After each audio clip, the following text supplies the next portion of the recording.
l'info éco avec Capital. Le chiffre du jour, 6 euros. Voici ce que vous coûtera une heure de stationnement visiteur dans le centre de Paris à partir du mois d'août.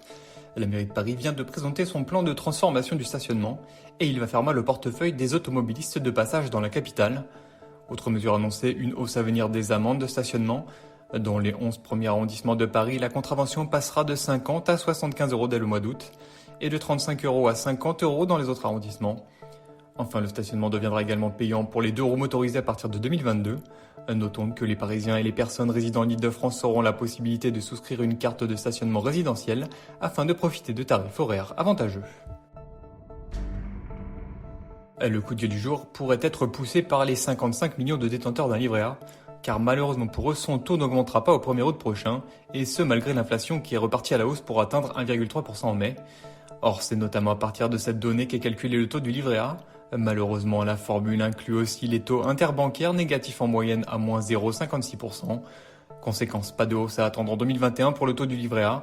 Un rendement qui, si l'on se fie aux anticipations d'inflation de la Banque de France pour 2021, pourrait même être inférieur à 1% de l'inflation.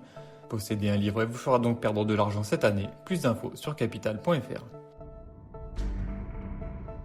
L'info pratique Capital concerne les amateurs de football qui regardent les matchs à la télévision. Depuis qu'Amazon a raflé une bonne partie des droits de retransmission de la Ligue 1 pour la saison prochaine, les spectateurs s'interrogent sur comment ils pourront suivre les rencontres. Car Prime Video, le service du géant américain, n'est pas disponible sur tous les téléviseurs. À moins d'avoir une télévision connectée ou une box de dernière génération, il est possible que vous ne puissiez pas y avoir accès. Heureusement pour les fans de ballon, nous avons listé l'ensemble des dispositifs qui permettent d'y remédier. Certains sont gratuits, mais d'autres sont payants, comme l'Apple TV ou encore le Fire TV Stick, un accessoire vendu par Amazon. Et on termine par le plaidoyer de la Cour des comptes pour mener à bien la réforme des retraites. Les magistrats financiers ont émis un avis favorable à la réforme dans le rapport rendu à l'Élysée mardi 15 juin, avec comme principal point le relèvement de l'âge de départ à la retraite.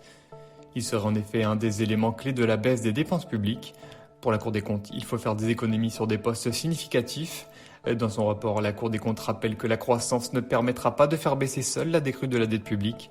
Les magistrats appellent donc à la réduction des déficits dès 2023. Mais la Cour des comptes sait qu'une telle mesure aura du mal à passer et demande un calendrier suffisamment étalé pour en faciliter l'acceptation ainsi qu'une concertation avec les partenaires sociaux. C'était l'info éco avec Capital.